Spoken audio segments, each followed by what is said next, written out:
গল্প অদ্ভুত তার মায়া। লেখক মোহাম্মদ তামজিদ। পূর্ণিমার চাঁদের আলোয় ঢেকে আছে চারপাশ।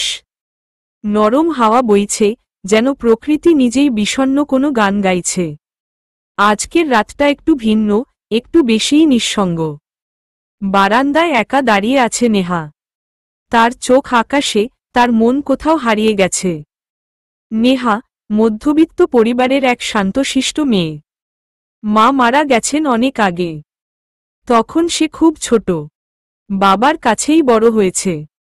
কিন্তু সে বাবা যে একসময় তার মায়ের প্রাণ কেড়ে নেবে, তা কি কোনো সন্তান কল্পনা করতে পারে? সেই ঘটনা নেহার জীবনের সবচেয়ে বড় ট্র্যাজেডি। নেহা বুঝে গেছে, যার ছায়া এসে বড় হয়েছে, সেই ছিল তার জীবনের সবচেয়ে বড় শত্রু। তার বাবা একজন লোভী ও ক্ষমতালোভী মানুষ। অর্থ আর প্রতিপত্তির মোহে সে শুধু নিজের লাভ বোঝে, ভালোবাসা না। আর এরকম মানুষকে যারা চ্যালেঞ্জ করে, তাদের একজন হল শৈবাল। শৈবাল একদম ভিন্ন ধাঁচের মানুষ। রহস্যময়, গম্ভীর আর রাগী। তিনি শহরের এক প্রভাবশালী উদ্যোক্তা। কিন্তু তার অতীতটা অনেক কালো। আর সেই অতীতের সঙ্গে জড়িয়ে আছে নেহার বাবার নাম। নেহার বাবা শৈবালের কোম্পানিতে কাজ করত। কিন্তু দুর্নীতির মাধ্যমে বহু ক্ষতি করে সে শৈবালের ব্যক্তিগত জীবনেও এক বড় ক্ষতি করেছিল, যার প্রতিশোধ নেওয়ার আগুন শৈবালের হৃদয়ে জ্বলছেই। নেহা জানত না শৈবালকে। কিন্তু একদিন হঠাৎ করেই তার সামনে এসে দাঁড়ায় সেই মানুষ, যার চোখে রাগের আগুন, কণ্ঠে চাপা হুমকি। শৈবাল তার দিকে তাকিয়ে বলে, তোমার বাবা আমার জীবন নষ্ট করেছে। এখন তার মূল্য দেবে তুমি। নেহা চমকে যায়। সে বোঝে না কি ভুল সে করেছে।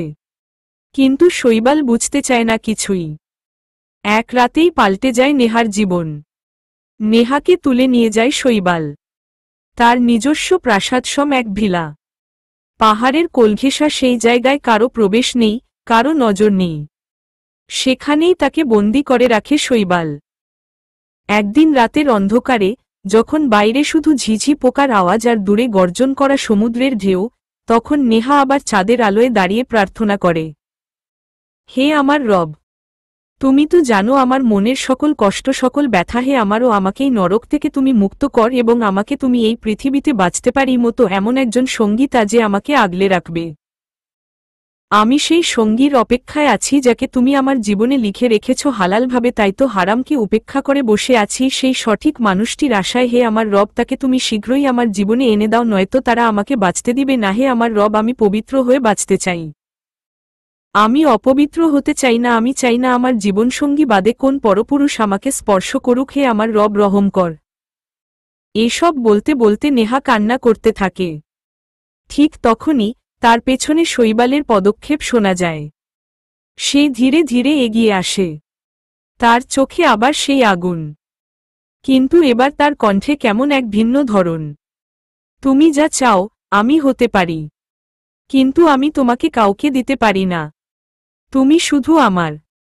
বিয়ে করব তোমাকে, আমার নিয়মে, আমার পথে বন্দিনী করে রাখব আমার করে। তুমি শুধু আমারই থাকবে দুনিয়া পরকাল উভয় ক্ষেত্রে। নেহা ভীত, কাঁপছে। সে কিছু বলতে পারে না। কেবল চোখ দিয়ে অশ্রু ঝরে পড়ে। শৈবাল নেহার কান্না এবং কাঁপাকাঁপি দেখে রেগে গিয়ে একটা রুমে নিয়ে বন্দি করে রাখে। রুমে কান্না করতে করতে তার অতীতের কথা ভাবতে থাকে নেহা। অতীত। সেই দিনটি ছিল এক শুক্রবার। কলেজ শেষে বাড়ি ফিরছিল নেহা। রাস্তাটা চেনা, তবে দিনটা নয়। আজ যেন কিছু অচেনা ছায়া হেঁটে আসছে তার পেছনে পেছনে। হঠাৎ এক অচেনা পুরুষ এগিয়ে এসে জিজ্ঞেস করল, তুমি কি নেহা? তোমার বাবার নাম কি নাজিম আজম? নেহা থমকে দাঁড়িয়ে গেল। হ্যাঁ। কিন্তু আপনি কে? আমার নাম আর বাবার নাম জানলেন কিভাবে? লোকটি নেহার চোখে তাকিয়ে আসতে বলল, তোমার মায়ের নাম মায়া, তাই না? নেহা এবার সত্যিই চমকে গেল। আপনি আপনি এসব জানলেন কিভাবে? আমার মা তো অনেক বছর আগেই মারা গেছেন। লোকটি একটু থেমে বলল, তোমার মাকে খুন করা হয়েছিল। এই কথা শোনামাত্রই নেহা যেন জমে গেল। কি বলছেন আপনি? না, না, মা তো হার্ট অ্যাটাকে মারা গেছেন। লোকটি শান্ত স্বরে বলল, চলো কোথাও বসে কথা বলি, সব বলবো তোমাকে। নেহা দ্বিধাগ্রস্ত হলেও মায়ের স্মৃতি তাকে টেনে নিয়ে গেল লোকটির সঙ্গে একটি পার্কের বেঞ্চে। লোকটি নীরবে আকাশের দিকে তাকিয়ে এক গভীর নিঃশ্বাস ফেলল, যেন বুকের মধ্যে জমে থাকা অনেক বছরের বোঝাটা আজ খুলে ফেলবে। তোমার মা, মায়া, তিনি শুধু অসাধারণ সুন্দরী ছিলেন না, তিনি ছিলেন এক স্বচ্ছ হৃদয়ের মানুষ। আর তোমার বাবা, নাজিম আজম, একসময় তাকে ভালোবাসতেন, অনেক ভালোবাসতেন।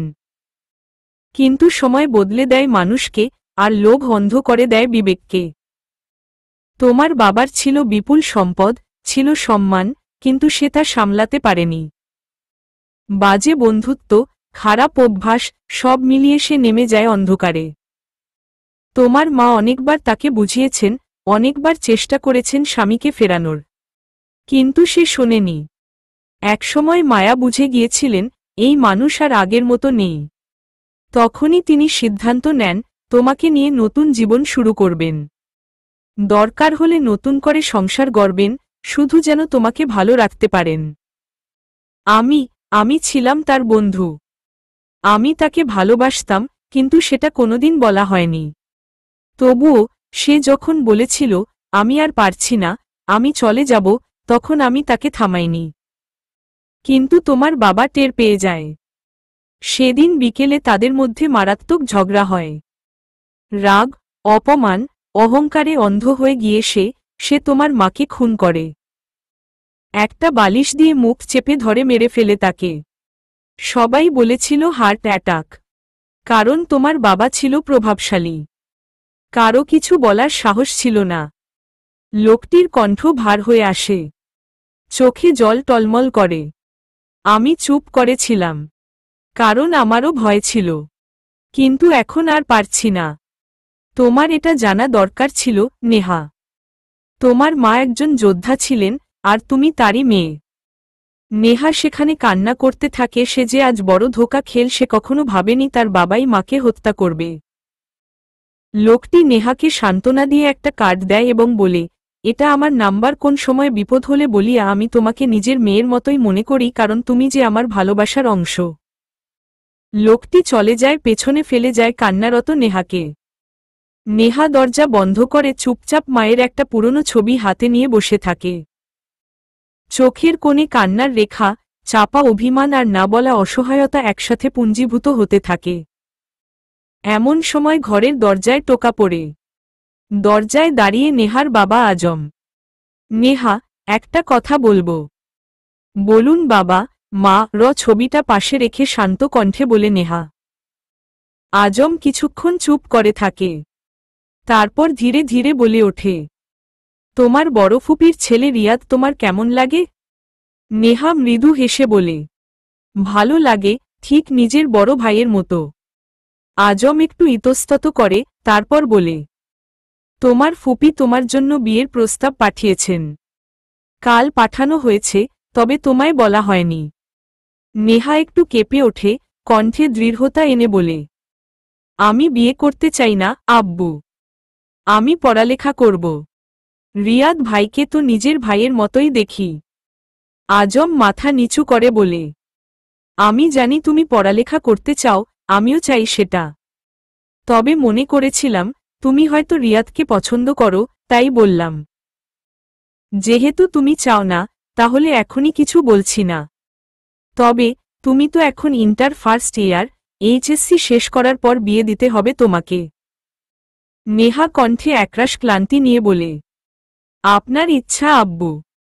আজম চলে যায়। নেহা বিছানায় বসে থাকে চুপচাপ।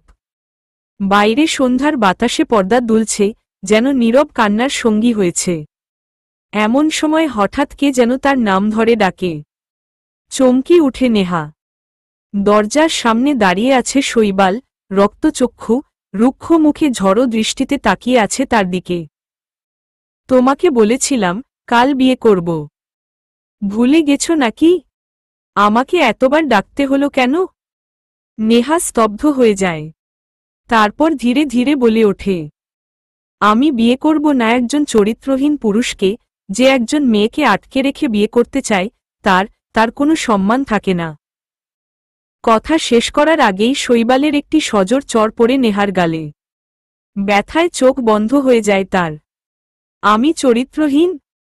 সাহস কি করে হয় এসব বলার তোকে? হঠাৎ একটা দড়ি দিয়ে আজম শৈবালকে ফেলে বেঁধে ফেলে। নেহা তখনই এক ফুলদানির বাড়ি মারে শৈবালের মাথায়। শৈবাল মাটিতে লুটিয়ে পড়ে। আজম আর দেরি না করে নেহাকে নিয়ে পালিয়ে যায়। কয়েক ঘন্টা পরে চোখ মেলে শৈবাল। মাথা টনটন করছে। একটু একটু করে সব মনে পড়ে যায়। নেহা, আজম, তোমাদের ছাড়ব না, বিয়ে তো আমি করবই, তবে শাস্তি, সেটা নরকের মতো। শৈবাল চিৎকার করে ওঠে। এদিকে নেহা বসে আছে এক আশ্রয়কেন্দ্রে। আজম নেই, সে একটা কাজে অন্য শহরে গেছে। নেহা সামনে বসে আছেন একজন নারী, মোনালি খান। জীবন তার অনেক কিছু ছিনিয়ে নিয়েছে, কিন্তু ঈমান থেকে ছিনিয়ে নিতে পারেনি। মোনালি নেহার দিকে তাকিয়ে বলেন, বেটি, পৃথিবী মানুষকে কাঁদায়, কাঁদতেই হয়। কিন্তু একদিন ঠিকই দেখা হবে তার সাথে, যে চোখের জলে হিসেব রাখে। যারা অন্যায় করে তাদেরও জবাবদিহি করতে হবে। আজ তুমি অসহায়, কিন্তু স্মরণ রেখো, অসহায়তা যখন চোখের জলে রূপ নেয়, তখন তা সবচেয়ে বড় অস্ত্র হয়ে ওঠে। ধৈর্য ধরো, কারণ ন্যায়ের জয় অনিবার্য। নেহা চোখ বন্ধ করে গভীর এক নিঃশ্বাস ফেলে। শৈবাল রাগে ফুঁসছে। এদিক ওদিক পায়চারি করছে, আর নিজের মনে বিড়বিড় করে বলছে, ছাড়ব না, কাউকেই ছাড়ব না। আমাকে আঘাত করার শাস্তি পেতেই হবে। হঠাৎ পকেট থেকে মোবাইল বের করে কাউকে ফোন দিল। অন্যদিকে নেহা নিজের ঘরে চুপচাপ বসে আছে। আজ সে আশ্রয়কেন্দ্রে গিয়েছিল। এখন মনে হচ্ছে ওখানে গিয়ে ওর ভালোই লেগেছে। মাঝে মাঝে একটু একটু করে নিজের মনে জায়গা করে নিচ্ছে সেখানে যাওয়া আসা। তার বাবা, নেহা জানে বাবা তাকে অনেক ভালোবাসে। তবু মাঝে মাঝে মনে হয়, যে মানুষ তার মাকে খুন করেছে, সে কি সত্যিই ভালোবাসতে পারে? এই ভাবনার ভিড়ে ক্লান্ত হয়ে নেহা ঘুমিয়ে পড়ে। কিছুক্ষণ পর নেহার বাবা আজম এসে তাকে ডাকতে থাকে। আজম পাশে বসে নেহার মাথায় হাত বুলিয়ে আদর করে বলল, তুমি আমার আদরের মেয়ে। হ্যাঁ, আমি ক্ষমতার লোভী, কিন্তু সবকিছু করেছি তোমার জন্য। আমি তো এমন ছিলাম না, জীবন আমাকে এমন করে গড়ে তুলেছে। আমি তোমার মাকে শুধু ভালোবেসেছিলাম, সংসার করতে চেয়েছিলাম। কিন্তু তারা আমার সবকিছু ছিনিয়ে নিয়েছে। আজমের কণ্ঠে হাহাকার। তার চোখ জ্বলছে প্রতিশোধের আগুনে। সে ফিসফিস করে বলল, তাদের ধ্বংস না করে আমি থামব না। হঠাৎ দরজার বেল বাজে। আজম দ্রুত দরজা খুলতেই কেউ তাকে অজ্ঞান করে ফেলে। কয়েকজন লোক মিলে আজমকে গাড়িতে তুলল। তারপর মুখে মাস্ক পরে শৈবাল নেহার ঘরে ঢুকে পড়ে। নেহা তখনও ঘুমে অচেতন। শৈবাল মুচকি হেসে বলে, পেয়ে গেছি, এখন আর ছাড়ব না। আজই তোমাকে আমার করে নেব, হালালভাবে। শৈবাল নেহাকে কোলে তুলে নেয়। নেহা চমকে জেগে ওঠে, চিৎকার করতে থাকে, নামান, ছেড়ে দিন আমাকে, অসভ্য, কাপুরুষ। শৈবাল কঠিন চোখে তাকিয়ে বলল, আজ থেকে তুমি আমার, সারা জীবনের জন্য। নেহাকে গাড়িতে তুলে মুখে টেপ লাগিয়ে হাত পা বেঁধে এক অজানা পাহাড়ের বাড়ির দিকে রওনা হয় শৈবাল। নেহা নীরবে কান্না করতে করতে অজ্ঞান হয়ে পড়ে। চোখ খুলে দেখে সে একটা অচেনা ঘরে বন্দী। শৈবাল সামনে দাঁড়িয়ে। সে বলল, এই শাড়ি আর গয়নাগুলো পরে নাও, আজ আমাদের বিয়ে। নেহা আতঙ্কিত গলায় বলে, অসম্ভব, আমি আপনাকে বিয়ে করব না। শৈবাল মুচকি হেসে বলল, তোমার বাবাকে বাঁচাতে চাইলে রাজি হয়ে যাও। নেহা দৃঢ় কণ্ঠে উত্তর দিল, আমার বাবার জীবন নিয়ে আমার কিছু যায় আসে না, আমি আপনাকে বিয়ে করব না। শৈবালের চোখ জ্বলতে থাকে। রাগে ফুঁসে ওঠে সে। নেহাকে একের পর এক চড় মারতে থাকে। নেহা কাঁদতে কাঁদতে অনুনয় করে, দয়া করে আমাকে ছেড়ে দিন। আমার বাবার শত্রুতা আমার ওপর কেন নিচ্ছেন? শৈবাল গম্ভীর গলায় বলল, তোমার বাবার শাস্তি তুমিই হবে। আর আমি তোমাকে চেয়েছি, এখনো চাই, তবে হারাম নয়, হালালভাবে। শৈবাল কাজীকে ডাকিয়ে আনে। কাজী গম্ভীর চোখে শৈবালের দিকে তাকিয়ে বলল, বিয়ের জন্য নারীর সম্মতি লাগবে, জোর করে বিয়ে হয় না, এটা ইসলামসম্মত নয়। শৈবাল তীব্র কণ্ঠে চেঁচিয়ে বলে, পড়াও বিয়ে, না হলে এখান থেকে বেরোতে পারবে না। ভয় কাজী বাধ্য হয়ে বিয়ে পড়ান। 3 বার কবুল হয়। তবে কাজী নেহার কানে ফিসফিস করে বলে দেন, ভয় পেও না মা, জোর করে বিয়ে হয় না, আল্লাহর কাছে এ বিয়ে গ্রহণযোগ্য নয়। বিয়ে শেষ হতেই শৈবাল কাজীকে বেশি কথা না বলে চলে যেতে বলে। কাজী চুপচাপ চলে যায়। শৈবাল নেহাকে টেনে হিচড়ে রুমে নিয়ে আসে। নেহা ব্যথায় ছটফট করতে করতে মেঝেতে পড়ে থাকে। তার দুচোখ বেয়ে অশ্রু গড়িয়ে পড়ে। একটি অন্ধকার জীবনের সূচনা যেন তার জন্য অপেক্ষা করছে। আজম আস্তে আস্তে চোখ খুলে নিজেকে একটি অন্ধকার ঘরে আবিষ্কার করে। মাথাটা ঝিমঝিম করছে তার। তখন হঠাৎ নেহার কথা মনে পড়ে যায় আজমের। নেহা ওই শৈবালের কাছে বন্দী। ওকে যে করেই হোক এখান থেকে বের করতে হবে। তখন আজমের নজর যায় তার হাতে থাকা ঘড়ির দিকে, যেটা দিয়ে কল করা যায়। আজম সব ঘটনা খুলে বলে এক লোকের কাছে সাহায্য চাই। লোকটি বলে, নেহা মামুনির কিছু হতে দেব না। আজই লোক পাঠিয়ে তোমাদের উদ্ধার করব। আজই সুযোগ, কারণ শৈবাল অনেক ব্যস্ত। তোমাদের পাসপোর্টগুলো আমি ঠিক করে রাখছি। উদ্ধার করে তোমাদের ইন্দোনেশিয়া নিয়ে যাব। আজম, বিশ্বাস কর আসাদ, তোর কাছে আমি চিরঋণী। আসাদ, তুই কি কম করেছিলি আমার জন্য? আজ আমি এই জায়গায় তোর জন্যই আসতে পেরেছি। কয়েক ঘন্টা পর আসাদের লোকেরা এসে শৈবালের লোকদের ঘুমের ঔষধ খাইয়ে আজমকে মুক্ত করে এবং নেহার রুমের দিকে যায়। নেহা বসে বসে কান্না করছে। কারণ শৈবাল স্বামীর অধিকার চাইলে সে দিতে পারবে না। কারণ জোর করে বিয়ে হয়নি, উভয়ের সম্মতিতে বিয়ে হয়। ধর্মীয়ভাবে শৈবাল এখনও হারাম নেহার জন্য। নেহা মনের ভেতর থেকে বলে, ইয়া রব, আমাকে বাঁচাও এই হারাম অবস্থা থেকে। আমাকে পবিত্র ঈমান নিয়ে শহীদের মতো মৃত্যু দাও। ঠিক তখনই দরজা খুলে যায়। নেহা ভয় ফিরে তাকিয়ে দেখে আজম ও আঙ্কেলকে। দৌড়ে গিয়ে আজমকে জড়িয়ে ধরে। আজম নেহার মাথায় হাত বুলিয়ে দিতে দিতে বলে, আমি এসে গেছি মা, আর কোনো চিন্তা নেই। তারপর তারা দ্রুত বেরিয়ে আসে, গাড়িতে উঠে সোজা আসাদের বাসায় যায়। সেখানে কাপড় বদলে খেয়ে দিয়ে বিমানবন্দরের উদ্দেশ্যে রওনা হয়। নেহা, বাবা, জানো, তুমি না বেস্ট বাবা। আর আঙ্কেল, আপনি অনেক ভালো। আসাদ হাসে, মামুনি, তুমি আমার বন্ধুর প্রাণ। তোমাকে বিপদে ফেলে রাখতে পারি না। নেহা, আজম আর আসাদ তাদের নতুন যাত্রায় রওনা দেয়। নেহা বসে বসে আসরের নামাজ আদায় করে। তারপর দুহাত তুলে আল্লাহর দরবারে কাঁদতে কাঁদতে বলে, ইয়া রব, তুমি রহম করেছ। তুমি আমার দোয়া কবুল করেছ। তোমার কাছে লাখো শুকরিয়া। পরের দিন শৈবাল যেখানে নেহাকে বন্দি করে রেখেছিল সেখানে যায়। হঠাৎ একটা লোক এসে বলে, স্যার, ম্যাডামকে কিছু লোক এসে নিয়ে গেছে। আমাদের সবাইকে ঘুমের ঔষধ খাইয়ে দিয়েছে। কথাটা শুনে শৈবাল দৌড়ে যায় নেহার রুমে। কিন্তু রুম খালি। নেহার অনুপস্থিতি দেখে শৈবাল তীব্র চিৎকার করে ওঠে। কিভাবে সে আমাকে ছেড়ে চলে যেতে পারল? আমি তো তাকে হালালভাবে ভালোবেসেছি। তাহলে কেন সে এমন করল? হঠাৎ শৈবালের চোখমুখ শক্ত হয়ে যায়। এক অভিমানের অন্ধকার মেঘ তার হৃদয় ঘনিয়ে আসে। যেভাবে হোক খুঁজে বের করব তাকে, পৃথিবীর যে প্রান্তেই লুকিয়ে থাক না কেন তাকে আমার কাছে ধরা দিতে হবেই।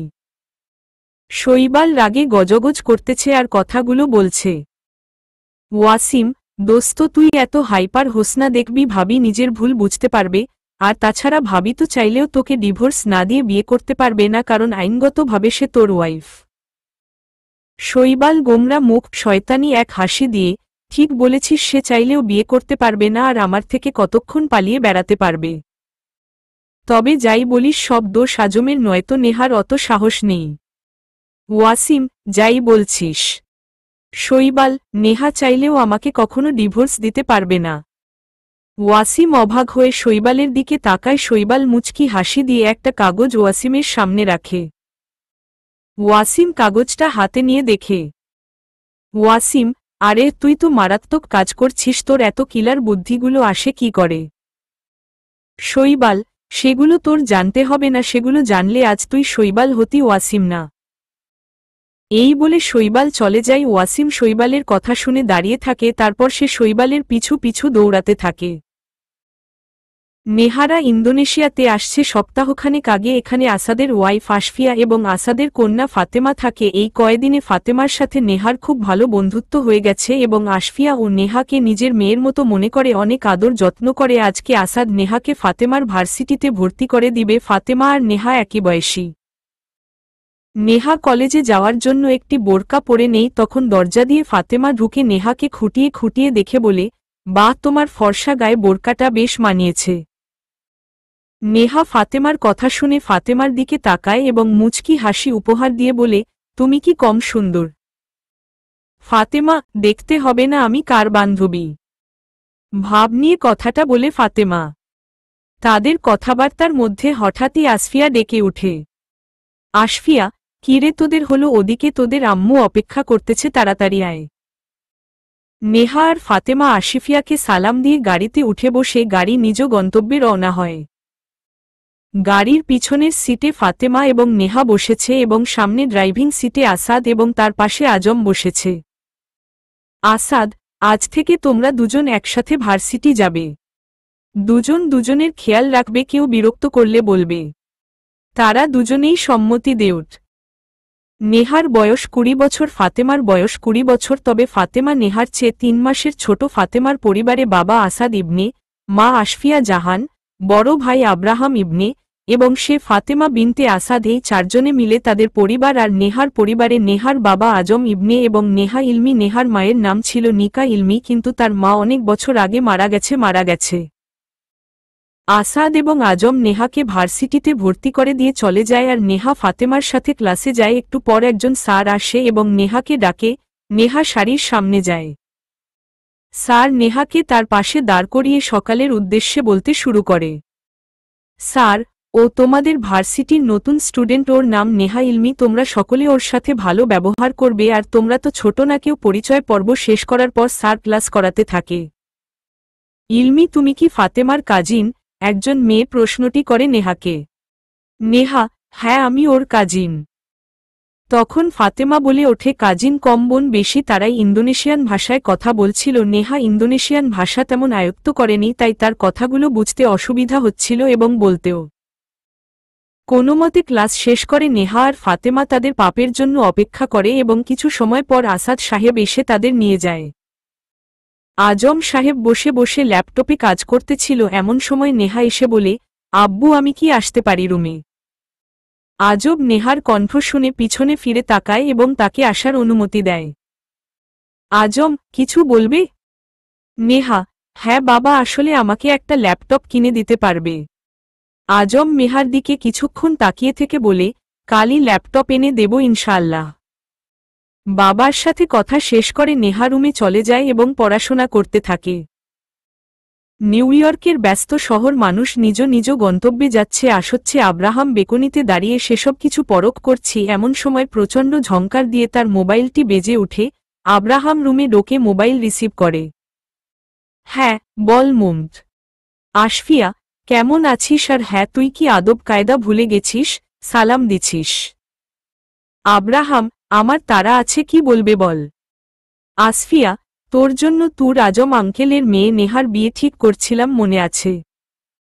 আব্রাহাম একবার তার বেডের দিকে তাকায়, সেখানে একটা মেয়ে ঘুমাচ্ছে। হ্যাঁ, মনে আছে। আসফিয়া, ওকে তুই দেখিসনি? তাই বলছিলাম তুই এই মাসে চলে আয়, তোদের বিয়েটা সেরে ফেলবো ভাবছি। আব্রাহাম, আমি কালই চলে যাব। আসফিয়া, সত্যি? তাহলে চলে আয়। নেহা ফাতেমা ভার্সিটিতে বসে বসে গল্প করছি এমন সময় সেখানে উপস্থিত হয় লিজা নামের এক মেয়ে। ফাতেমা মেয়েটাকে? নেহা ও ফাতেমা মেয়েটাকে পরখ করে। ফাতেমা, ও আমার বেস্ট ফ্রেন্ড। কথাটি লিজার কানে যাওয়া মাত্রই, কি? তাহলে আমি কে? তখনই পিছন থেকে একটা ছেলে বলে উঠল, আমার না, ভবিষ্যৎ সন্তানের মা। সবাই ছেলেটির দিকে তাকায়। লিজা, তুই বউই পাবি না ছাগল। ছেলেটি, ছাগলনিকে তোকে তো পার। লিজা ছেলেটির পিঠে ধুরুম করে কিল মেরে দেয়। ছেলেটি চিৎকার করে উঠে বলে, এই ফাতেমা শাকচুন্নি, এই ছাগলনিকে হামলা। লিজা, তানিম তোকে তো। এই বলে যেই না তানিমকে মারতে যাবে তার আগেই ফাতেমা চিৎকার করে তাদেরকে থামতে বলে। সবাই শান্ত হয়ে বসে লিজা ও তানিমের সাথে নেহার পরিচয় করিয়ে দেয় ফাতেমা। তানিম, এই আজ না তোদের ঘুরতে নিয়ে যাব ভাবছি, যাবি? সবাই সম্মতি দেয়। কিছুক্ষণ পর Neha, Fatema, Tanim, Liza Indonesia convention exhibition (ISBSD) সিটিতে উপস্থিত হয়। তারা সবাই হলে গিয়ে বসে। একটু পর ওস্তাদ নোমান আলী খানের আগমন ঘটে। তাকে দেখে নেহা বলে, তানিম, লিজা, ফাতেমা, ধন্যবাদ এখানে আনার জন্য। উনি আমার প্রিয় একজন বক্তা। এতদিন মোবাইলে দেখতাম, আজ সরাসরি দেখার সৌভাগ্য হলে। ওস্তাদ নোমান আলী খুতবা শুরু করেন। সবাই মুগ্ধ হয়ে শুনছিল। তার কথাতেই এক ধরনের মুগ্ধতা ছিল। আমরা অনেক সময় নিজেদের জীবনে এমন পরিস্থিতির সম্মুখীন হই যখন মনে হয়, আল্লাহ কেন আমাকে এর মধ্যে ফেললেন? কিন্তু কুরআনে আল্লাহ বলেন, আশা যে তোমরা কোনো জিনিস অপছন্দ করো অথচ তা তোমাদের জন্য কল্যাণকর, এবং হতে পারে তোমরা কোনো জিনিস ভালোবাসো অথচ তা তোমাদের জন্য ক্ষতিকর। আল্লাহ জানেন, তোমরা জানো না। সূরা আল-বাকারা 2:216। জীবনের প্রতিটি মুহূর্ত, হোক তা আনন্দের বা কষ্টের, আল্লাহর পরিকল্পনার অংশ। তোমার ব্যর্থতা, তোমার দুঃখ, এমনকি তোমার নিঃসঙ্গতাও, সবকিছু তোমাকে গড়ে তোলার এক একটা ধাপ। আল্লাহ কখনো তোমাকে ছেড়ে দেননি। তুমি যদি এখনো নিঃসঙ্গ হও, তবে সম্ভবত আল্লাহ তোমাকে অন্য সবার থেকে দূরে সরিয়ে রেখেছেন যেন তুমি একমাত্র তার কাছেই ফিরে আসো। সত্যিকার অর্থে শান্তি তখনই আসে যখন তুমি বুঝে যাও, আল্লাহ তোমার জীবনের পরিচালক, তুমি শুধু তার নির্দেশিত পথ অনুসরণ করো। একটা সময় ওস্তাদ নোমান আলী খানের সঙ্গে সরাসরি কথা বলার সুযোগ পেয়ে যায় নেহা। নেহা, আসসালামু আলাইকুম। আমার জানামতে জোর করে বিয়ে সমর্থন করে না, এক্ষেত্রে জানতে চাই বিস্তারিত। ওস্তাদ নোমান আলী খান এবার বিস্তারিত সকলের উদ্দেশ্যে বলতে শুরু করে। শোনো, যখন আমরা ইসলাম নিয়ে কথা বলি তখন আমাদের আগে কুরআনের দিকে তাকাতে হয়। আর কুরআন কি বলে? বিয়েতে নারীদের সম্মতি জরুরি।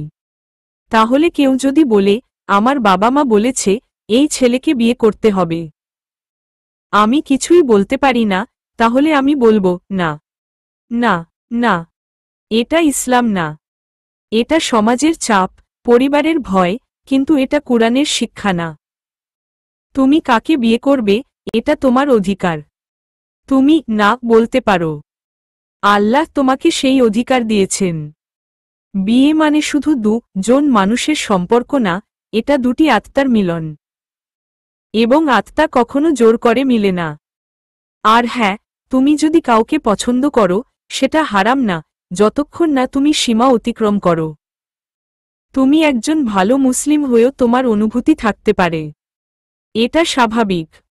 তুমি যদি চুপ থাকো আর বিয়েতে রাজি না হওয়ার পরও পরিবার তোমার ওপর চাপ দেয়, তাহলে সেই বিয়ে আল্লাহর কাছে গ্রহণযোগ্য হবে না।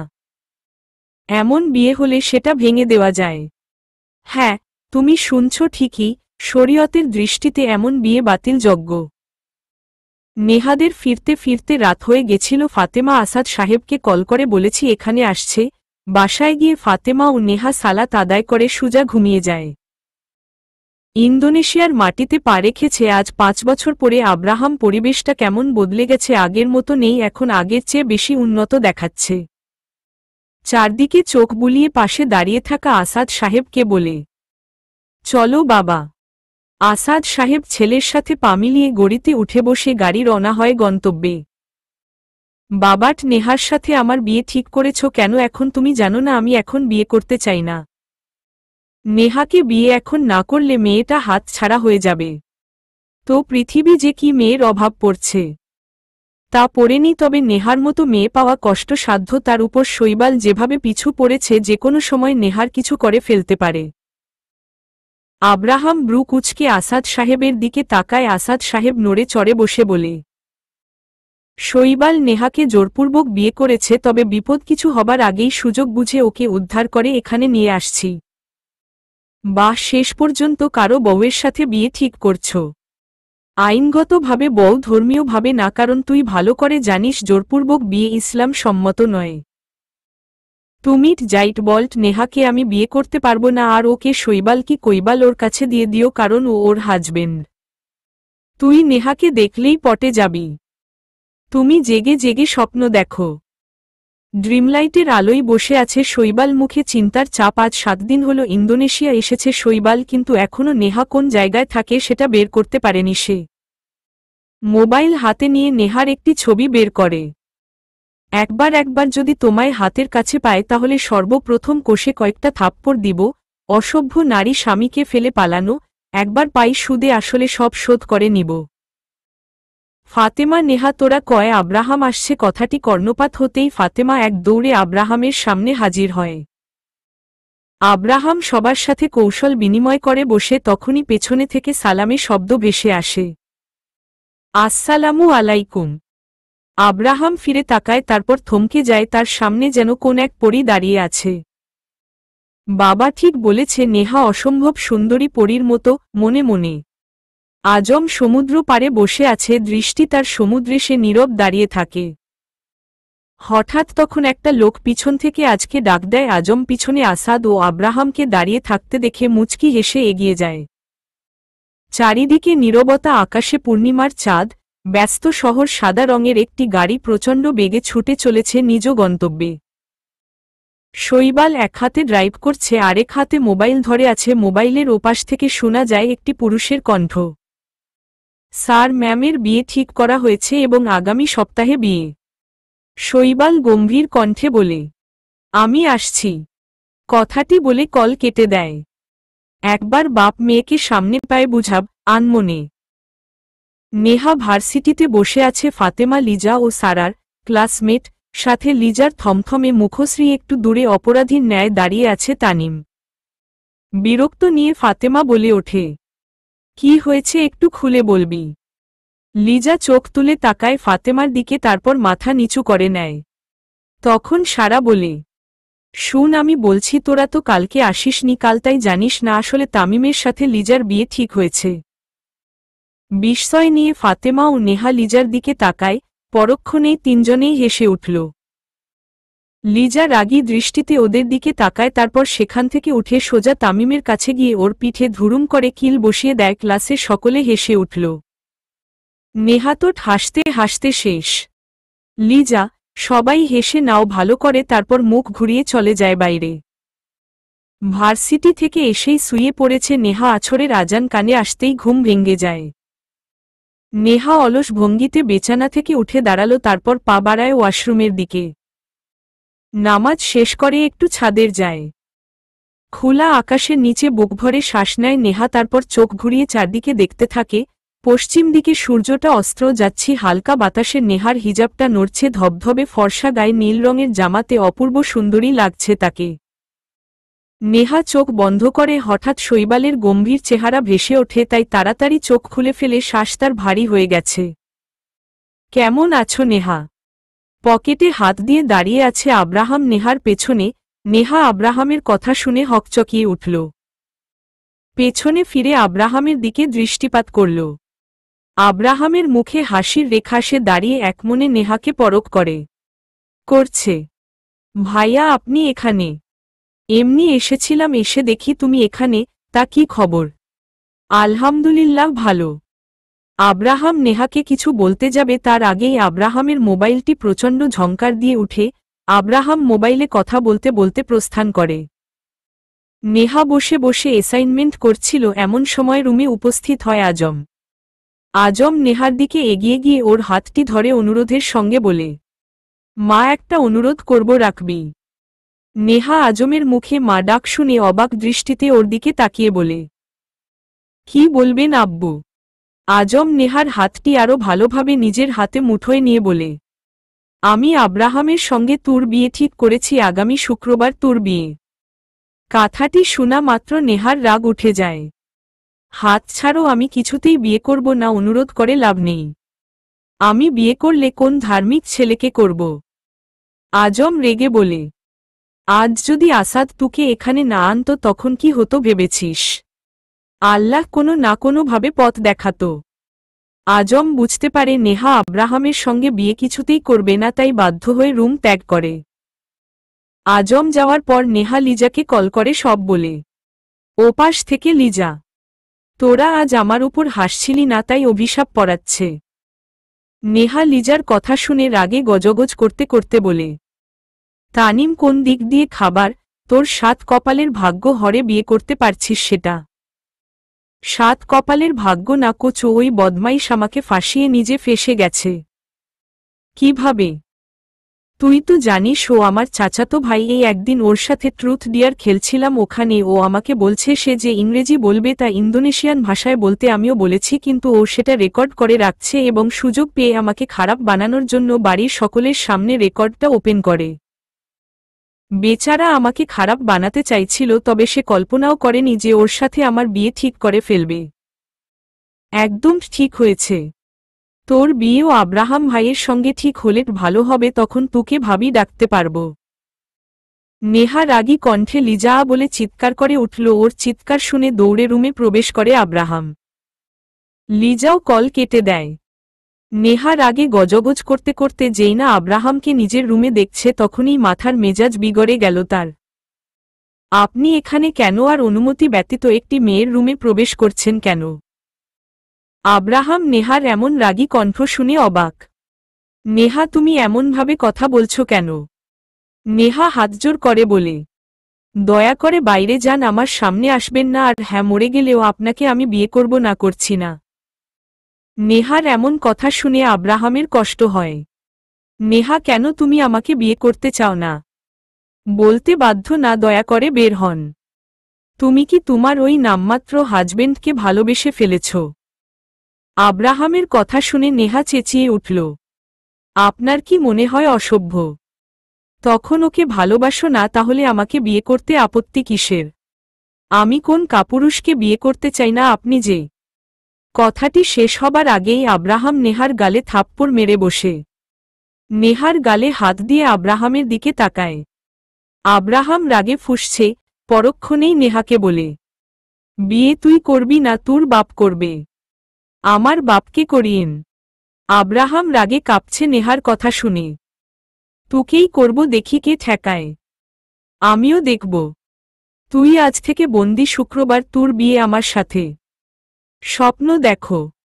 বাড়ির সকলে উপস্থিত হয় নেহার রুমে। নেহার এরকম ব্যবহার দেখে সবাই হতবাক।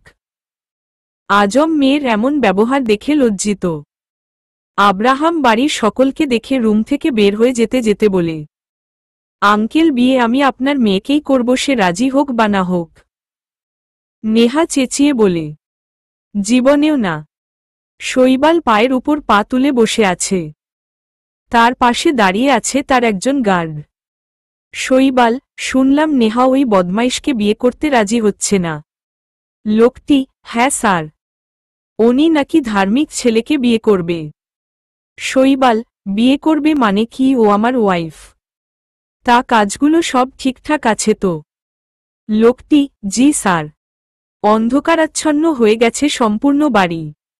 রাত 1টা ছুঁই ছুঁই। একজন আননোন পার্সন গিয়ে দরজা খুলে দেয়। দরজা খুলে দেওয়ার সাথে সাথে কয়েকজন হুডি পরা লোক আব্রাহামদের বাসাতে ঢুকে পড়ে। একজন লোক বাকি লোকগুলোকে ইশারা করে বলে, তোরা সব ব্যবস্থা করে রাখো, আমি আসছি। ওর রুমটা কোথায়? দরজা খুলে দেওয়া সেই লোকটি বলে, 5 নাম্বার রুমটা। হুডি পরা লোকটা চলে যায়।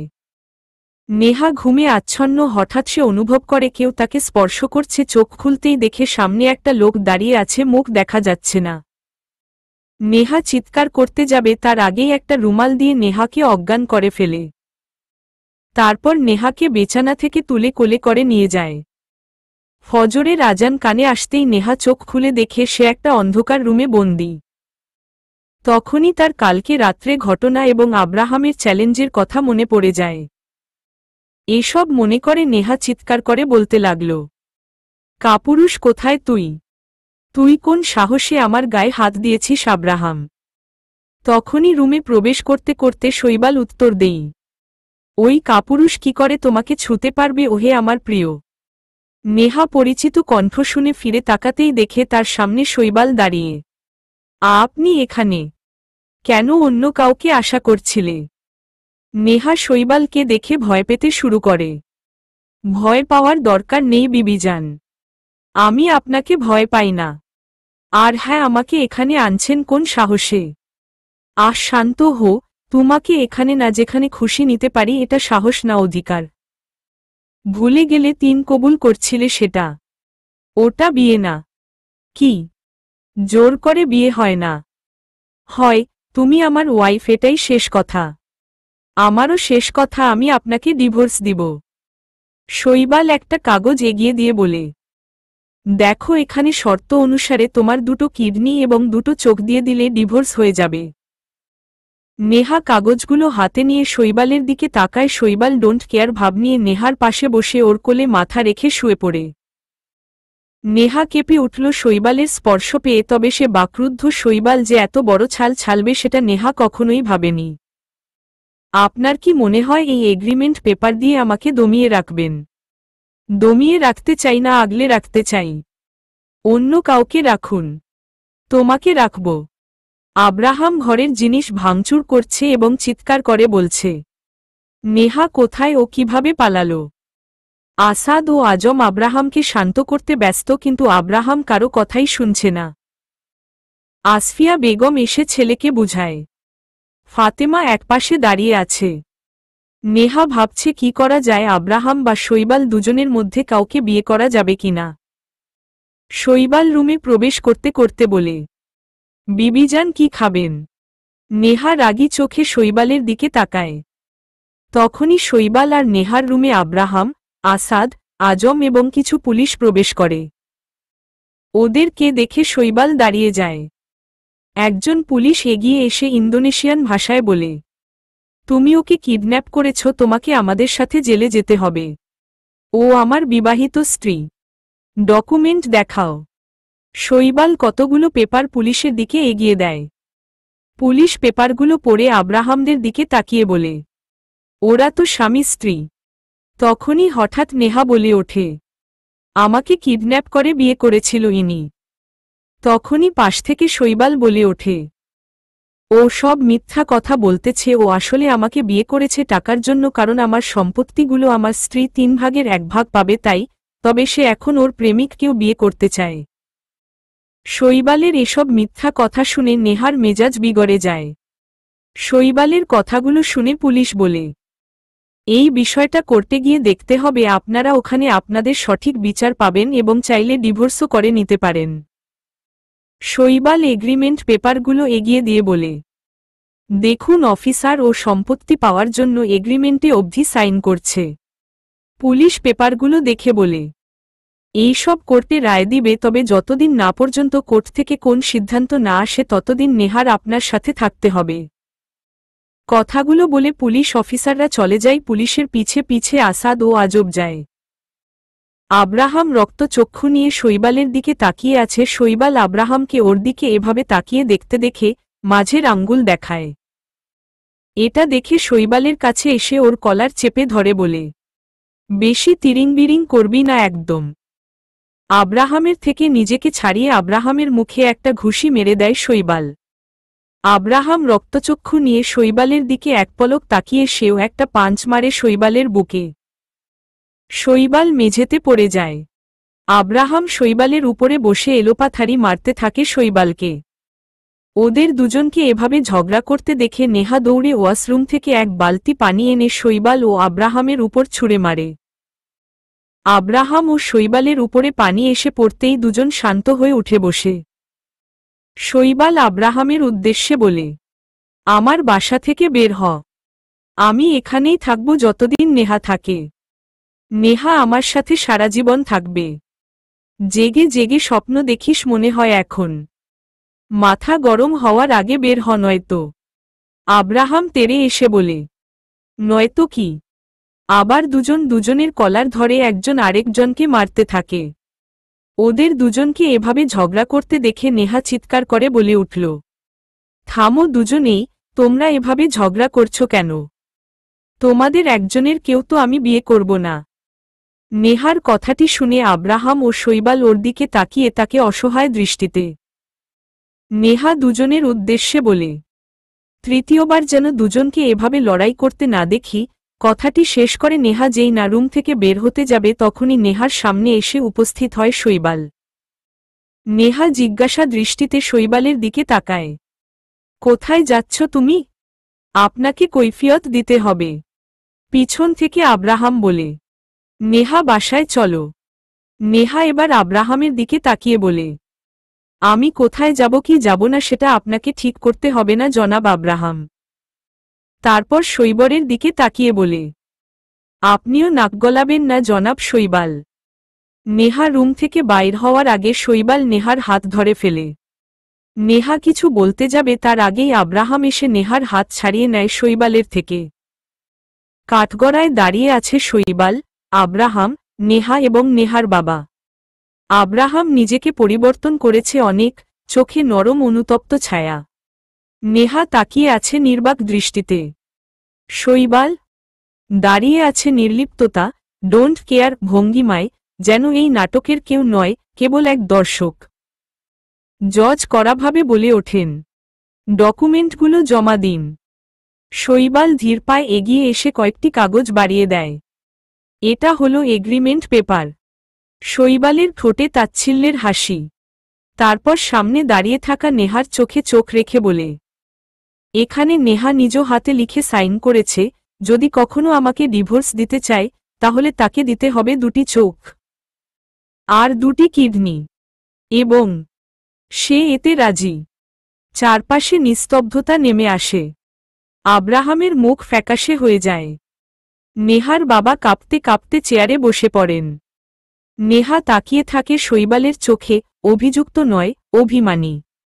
জজ কড়া গলায় জিজ্ঞেস করলেন, মিস নেহা, আপনি এই এগ্রিমেন্টে সাইন করলেন কেন? নেহা মাথা উঁচু করে উত্তর দিলেন, কণ্ঠে হালকা কাঁপুনি, কিন্তু দৃঢ়তা স্পষ্ট। প্রথমত, আমি এই বিয়েকে বৈধ মনে করি না। আমার বাবা উপস্থিত ছিলেন না। কাজীকেও ভয় দেখিয়ে আমাকে জোর করে এই বিয়েতে বাধ্য করা হয়। এই এগ্রিমেন্টে কি লেখা ছিল আমি জানতাম না। আমাকে না জেনে না বুঝে সাইন করানো হয়েছিল। আমাকে ভয় দেখানো হয়েছিল। জজ আরও একটি প্রশ্ন তুললেন, আপনার স্বামী শৈবালের দাবি আপনি তার বিশাল সম্পত্তির 1/3 পাওয়ার লোভে তাকে বিয়ে করেছিলেন। এর কতটুকু সত্য? নেহা গভীর শ্বাস নিয়ে বলল, কণ্ঠ এবার বর্ষণের মতো ঝরে পড়ল। এই অভিযোগ সম্পূর্ণ মিথ্যা। আমার বাবা আর শৈবালের মধ্যে বহু পুরনো শত্রুতা ছিল। তারই সূত্র ধরে তিনি আমাকে কিডন্যাপ করেন। সেই অবস্থা থেকে বেরোনোর কোনো পথ ছিল না। হয়তো সময়ের সাথে সাথে তিনিই আমাকে পছন্দ করে ফেলেন। কিন্তু ভালোবাসা যেমন জোর করে হয় না, বিয়েও তেমনি জোর করে হয় না। আমি কোনোদিন তাকে বিয়ে করতে চাইনি। জর্জ কিছুক্ষণ নীরব থেকে বললেন, মিস নেহা, আপনি কি শৈবালকে আরেকটি সুযোগ দিতে চান? নেহার চোখে জল চিকচিক করছিল। কণ্ঠটা যেন গলা ভিজিয়ে এল, কিন্তু দৃঢ় ছিল। আমি চাই না তাকে কোনো সুযোগ দিতে। আমি এমন একজন মানুষকে জীবনসঙ্গী করতে চাই, যিনি আল্লাহভীরু, যার হৃদয় অন্তত ধর্মের প্রতি বিন্দুমাত্র শ্রদ্ধা থাকবে। আর যার মধ্যে তা নেই, আমি তাকে কখনো বিয়ে করতে চাই না। শৈবালের চোখ থমথমে। হঠাৎ সে এক ধাপ এগিয়ে এসে বলে ওঠে, আমি কি এমন কি করেছি নেহা? তুমি কেন আমাকে গ্রহণ করতে পারছো না? আমি তোমাকে অসম্ভব ভালোবাসি। তার কণ্ঠ ভারী হয়ে আসে, গলায় বেদনার আঁচ, আত্মার গভীর থেকে আসা একটি স্বীকারোক্তি। জজ এবার শৈবালের দিকে তাকিয়ে জানতে চান, আপনার মতামত কি মিস্টার শৈবাল? শৈবাল সোজা হয়ে দাঁড়িয়ে বলে, আমি যে কোনো মূল্যে নেহাকে চাই। আমি তাকে ডিভোর্স দিতে চাই না। আমি তার সঙ্গে সারা জীবন, অনন্তকাল থাকতে চাই। নেহা যা বলবে আমি তাই করব। নেহা এবার চোখ মুছে শান্ত কিন্তু জোরালো কণ্ঠে বলে, আমার কথা মতো নয় জনাব শৈবাল, সৃষ্টিকর্তার কথা মতো চলুন। হেদায়েত কারো হাতে নয়, তা একমাত্র আল্লাহর পক্ষ থেকেই আসে। আপনি যদি নিজেকে সত্যিকারভাবে পরিবর্তন না করতে পারেন, তাহলে কেউ আপনাকে বদলাতে পারবে না। আপনার ব্যবহার হয়তো ভালো, কিন্তু আমি চাই না আপনার সঙ্গে সংসার করতে। আমি আপনাকে পছন্দ করি না। আর যদি পছন্দ করতাম, তাহলে হয়তো আপনাকেই বিয়ে করতাম স্বইচ্ছায়। জজ গম্ভীর কণ্ঠে বলেন, মিস নেহা, আমি আপনাকে একটি শেষ প্রশ্ন করতে চাই।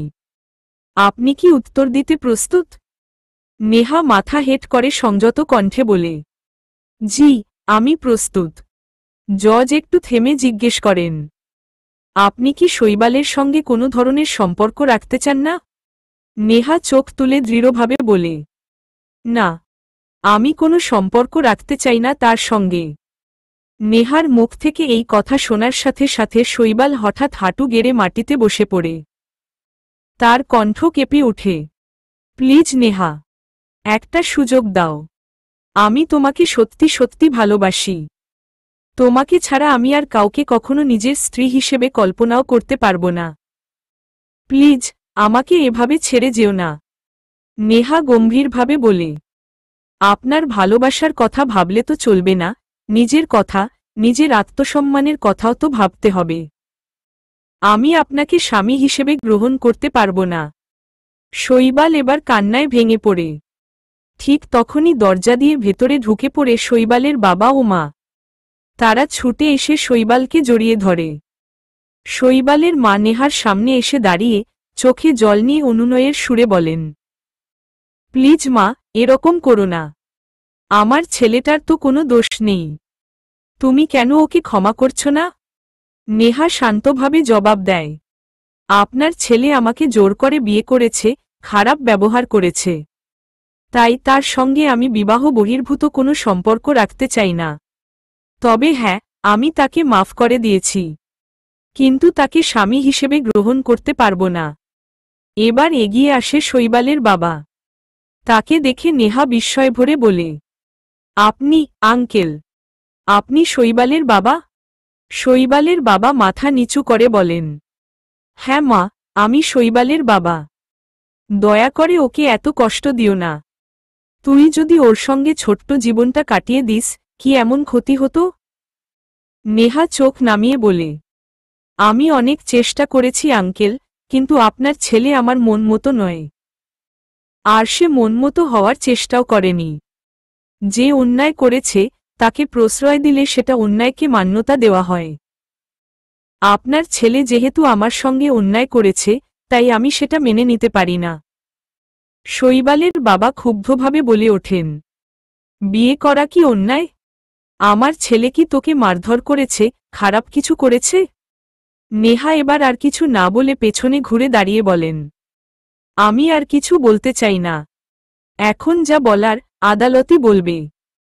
জর্জ সবার উদ্দেশ্যে কঠোর কণ্ঠে বললেন, নেহা যেহেতু শৈবালের সাথে থাকতে চায় না এবং এগ্রিমেন্ট পেপারে সাইন করেছে, তাই তাকে শৈবালকে 20 লাখ টাকা জরিমানা দিতে হবে। শৈবাল ধীরে ধীরে নেহার সামনে এগিয়ে এসে হাতজোড় করে বলল, নেহা, যদি আমার সাথে পুরো জীবনটা কাটিয়ে দিতে, তাহলে কি খুব ভুল হতো? নেহা চোখ নামিয়ে বলল, অনেক কিছুই হতো। আমাকে ছেড়ে চলে যেও না প্লিজ। আপনি উত্তম কাউকে পাবেন। আমি উত্তম কাউকে চাই না, আমি শুধু তোমাকে চাই। আমি কি করব তাতে? এই মুহূর্তে আব্রাহাম জর্জের দিকে এগিয়ে এসে চেক বই বের করে বলল, এই নিন, 20 লাখ টাকা। আমি দিচ্ছি। নেহা তৎক্ষণাৎ বলল, জনাব আব্রাহাম, আমার বাবার সেই সামর্থ্য আছে। আপনার টাকা আপনি রেখে দিন। শৈবাল এবার জর্জের দিকে তাকিয়ে দৃঢ়স্বরে বলল, আমি 1 টাকাও নেব না। আর ডিভোর্স? সেটা তো আমি দিতেই পারি না। আব্রাহাম রেগে গিয়ে শৈবালের কলার চেপে ধরল। একে তো জোর করে কাপুরুষের মতো বিয়ে করেছ, তার ওপর আবার এত সাহস? শৈবাল ঝটকা মেরে নিজেকে ছাড়িয়ে নিয়ে বলল, কাপুরুষ আমি নই, বরং তুই চরিত্রহীন। নেহা আমার স্ত্রী, আমার বউ। আব্রাহাম জবাব না দিয়ে সরাসরি শৈবালকে ঘুষি মারল। শৈবালও দেরি করল না, আব্রাহামকে পাল্টা ঘুষি মারল। জর্জ গর্জন করে উঠলেন, থামো। এসব কি হচ্ছে এখানে? শৈবাল জর্জের দিকে তাকিয়ে চিৎকার করে বলল, এই ছেলেটার জন্যই আজ নেহা আমার থেকে দূরে যাচ্ছে। আমি ওকে সত্যি ভালোবাসি। আমি মরে গেলেও ওকে ডিভোর্স দেব না। জর্জ এবার নেহাকে সন্দেহের চোখে দেখে বললেন, যেহেতু আপনি ডিভোর্স দিচ্ছেন না, আপনার স্ত্রী আপনাকে ঠকাচ্ছেন, তাহলে মানহানির মামলা করুন। আমি মামলা চাই না। আমি চাই নেহা আমার কাছে ফিরে আসুক। তাহলে অন্য উপায় খুঁজে বের করুন। হঠাৎ শৈবাল চিৎকার করে উঠল, যদি ওকে আমার সাথে যেতে না দেন, তাহলে আমি নিজেকে শেষ করে দেব। এই কথা বলেই সে নিজের হাতে ব্লেড চালিয়ে দেয়। রক্ত ঝরতে শুরু করে। তার মা বাবা ছুটে এসে ওকে ঝাপটে ধরে। নেহাও আর নিজেকে আটকে রাখতে পারে না। সে ছুটে যায় শৈবালের দিকে। আব্রাহাম, আজম, আসাদও শৈবালের পাগলামি দেখে হতবাক হয়ে যায়। নেহা বলল, আমি শৈবালকে স্বামী হিসেবে মেনে নিতে রাজি, যদি সে এখনই ধর্ম মেনে সকলের সামনে আমাকে বিয়ে করে। আব্রাহাম বিস্ময়ে চিৎকার করল, নেহা, পাগল হয়ে গেছ নাকি? না, আমি ঠিকই বলছি। আজম ও আসাদও নেহার পক্ষে সায় দিল। শৈবালের মা এসে নেহার হাত ধরে বললেন, মা, তোর কাছে আমরা কৃতজ্ঞ থাকব সারা জীবন। কি বলছেন আন্টি? শৈবাল এবার উঠে এসে নেহার পাশে দাঁড়াল। সকলের সামনে কাজী ডেকে নতুন করে ইসলামী শরীয়ত অনুযায়ী বিয়ে পড়ানো হয়। বিয়ে পড়া শেষ হতেই সবাই একসঙ্গে বলে উঠল, আলহামদুলিল্লাহ। শুধু আব্রাহাম নীরব দাঁড়িয়ে থাকে। শৈবাল আবেগে ভেঙে পড়ে চিৎকার করে বলে, আলহামদুলিল্লাহ, আলহামদুলিল্লাহ, চুম্মা আমিন। তার উচ্ছ্বাস দেখে সবাই হেসে ফেলে, কিন্তু চোখে জলও জমে। শৈবাল ইন্দোনেশিয়া এসে যে ফ্ল্যাটে থাকত সেখানে নেহা ও তার মা বাবাকে নিয়ে যায়। নেহা কবুল বলার পর থেকে একটা কথাও বলেনি শৈবালের সাথে। শৈবালের কিছু লোক এসে ফুল দিয়ে শৈবালের রুমটা সাজিয়ে চলে যায়। নেহার শাশুড়ি নেহাকে একটা লাল শাড়ি পরিয়ে দিয়ে শৈবালের রুমে দিয়ে আসলেন। নেহা অজু করে এশার সালাত আদায় করে নেয়। একটু পরে শৈবাল রুমে প্রবেশ করে। নেহা উঠে গিয়ে শৈবালকে সালাম করে বলে, বিয়ের পর নফল নামাজ পড়তে হয়, আসেন পড়ে নেন। শৈবাল নামাজ পড়ে নেয়। নেহা বসে আছে ফুলে সজ্জিত বিছানায়। শৈবাল গিয়ে নেহার পাশে বসে। হঠাৎ আচমকা নেহাকে জড়িয়ে ধরে কান্নায় ভেঙে পড়ে। শৈবালকে এভাবে কান্না করতে দেখে নেহা হকচকিয়ে উঠল। দয়া করে কান্না করবেন না জনাব শৈবাল। শৈবাল মাথা তুলে নেহার দিকে তাকায়। 5 বছর কেটে গেছে। সময় বদলেছে, বদলে গেছে সম্পর্কের রঙও। শৈবাল আর নেহার সম্পর্কটা এখন ঠিক যেন একটা নির্ভরতার আশ্রয়। দুজনেই একে অন্যকে গভীরভাবে ভালোবাসে। শৈবাল নিজেকে অনেকটাই পাল্টে ফেলেছে। তার আগের রূঢ়তা, জেদ, সবকিছু ভেঙে আজ সে একজন পরিণত মানুষ। নেহা চলে যাওয়ার পর আব্রাহামও নিজেকে বদলে ফেলেছে। সে বিয়ে করেছে তার এক্স গার্লফ্রেন্ড মায়াকে। আজ তাদের একটি ফুটফুটে 4 বছরের ছেলে আছে, নাম আইয়াস। আব্রাহাম আর শৈবালের মধ্যে কোনো রাগ, দ্বন্দ্ব নেই আর। তারা এখন বন্ধুর চেয়েও অনেক বেশি কিছু। আজ বিকেলে আব্রাহাম বাংলাদেশে এসেছে, সঙ্গে তার বাবা মা, বোন আর ছোট্ট আইয়াস। পরন্ত বিকেল। বাগানের এক কোণে একটি বেঞ্চে পাশাপাশি বসে আছে শৈবাল আর আব্রাহাম। শৈবাল হেসে বলে, আমার মেয়ে হলে ইনশাআল্লাহ তোমার ছেলে আয়াসের সঙ্গে বিয়ে দেব। আব্রাহাম ভ্রু কুঁচকে ঠাট্টার সুরে বলে, ইনশাআল্লাহ, যদি তোর মেয়ে হয় আর যদি ঠিকঠাক সুস্থ স্বাভাবিক হয়, আমি তো কিডন্যাপ করেই ওকে আমার ছেলের বউ বানাব। শৈবাল ঝাঁঝিয়ে ওঠে, খবরদার, আজেবাজে কথা বলবি না, নয়তো বিয়ে ক্যান্সেল। আব্রাহাম নাটকীয়ভাবে বলে, কি, তুই কে হোস বিয়ে ক্যান্সেল করার? শৈবাল গম্ভীর গলায়, মেয়ের বাপ। আব্রাহাম হেসে বলে, মেয়ে আমার ছেলের বউ হলে আমি তো তার বাপ হয়ে যাব। শৈবাল দীর্ঘশ্বাস ফেলে, তবে যাই বলিস, তুই আমার আগে বিয়ে করে বাবা হয়ে গেছিস। আফসোস, আমি এখনো কোনো বাবা হতে পারলাম না। আব্রাহাম কাঁধ উঁচিয়ে বলে, কুটনামি করে বিয়ে করেছিস, সেজন্যই। এই কথা শুনে শৈবাল মজা করে তার পিঠে একখানা কিল বসিয়ে দেয়। আব্রাহাম চিৎকার করে ওঠে। ঠিক সেই মুহূর্তেই হাসি ঠাট্টার মাঝে এসে হাজির হয় ছোট্ট আইয়াস। আইয়াস আধো আধো গলায় বলে, পাপা পাপা, আমাল আম্মু বলেতে আমাল বিয়ে নাকি আঙ্কেলের মেয়ের সাথে দিবে, কিন্তু আঙ্কেলের মেয়ে কোথায়? আমি কিভাবে আমাল বউয়ের কাছে যাব? আয়াসের কথাগুলো শুনে শৈবাল আর আব্রাহাম হেসে গড়িয়ে পড়ে। আধো আধো বুলি, ফুটফুটে মুখ, এই ছোট্ট প্রাণটুকুই যেন তাদের জীবনের সবচেয়ে মিষ্টি বন্ধন। নেহার অসুস্থতার কারণে তারা সকলে নেহাকে দেখতে এসেছে। এই মাসে নেহার ডেলিভারি ডেট। হসপিটালের করিডোরে চিন্তিত হয়ে বসে আছে নেহার পরিবার। একটু পর অপারেশন থিয়েটার থেকে একজন ডাক্তার বেরিয়ে আসে। ডাক্তারকে দেখে আজম, শৈবাল, আব্রাহাম এগিয়ে যায়। ডাক্তার তাদের উদ্দেশ্য করে বলে, অভিনন্দন, আপনাদের একটি ছেলে ও একটি মেয়ে বাবু হয়েছে যমজ, এবং মা অসুস্থ আছে। সকলে খুশি হয়ে যায়। আব্রাহাম শৈবালের ফিটে একটা কিল দিয়ে বলে, তুই তো দেখি ছক্কা মেরে দিয়েছিস। ছক্কা মারামারি রাখো, আগে আমার বউকে দেখে আসি এবং আমার বাচ্চাদেরও। শৈবাল রুমে ঢুকে নেহাকে জড়িয়ে ধরে একজন নাচ এগিয়ে এসে শৈবালের হাতে বাচ্চা দুটোকে তুলে দেয়। শৈবালের বাবা মা, আব্রাহামের বাবা মা, নেহার বাবা সকলে বাচ্চাদের কোলে নেই। শৈবাল সকলের উদ্দেশ্যে বলে, আমার এই পুচকু দুটোর নাম আয়ান, আয়াত, পরবর্তীতে সম্পূর্ণ নাম করব আকিকার মাধ্যমে, তবে ডাক নামটা ঠিক করে ফেলেছি, এখন সবার পছন্দ হয়েছে তো? সকলে সম্মতি দেয়। আব্রাহাম এসে শৈবালের কাছ থেকে মেয়ে বাচ্চাটিকে নিয়ে বলে, আমার বৌমাকে। আব্রাহামের কথা শুনে সকালে হেসে ওঠে আইয়াস এসে বলে, পাপা, আমাল বউ কোথায়? আব্রাহাম তার কোলে থাকা বাচ্চা মেয়েটিকে দেখিয়ে বলে, এই যে এটা তোমার বউ। কি এটা আমাল বউ? আহ, আমাল বউ খুব সুন্দর। আয়াসের কথা শুনে সকালে হেসে ওঠে। এভাবে হাসি খুশি ভাবে তারা তাদের জীবন পার করতে থাকে। এখানে এই গল্পটি সমাপ্ত ঘটে। সমাপ্ত।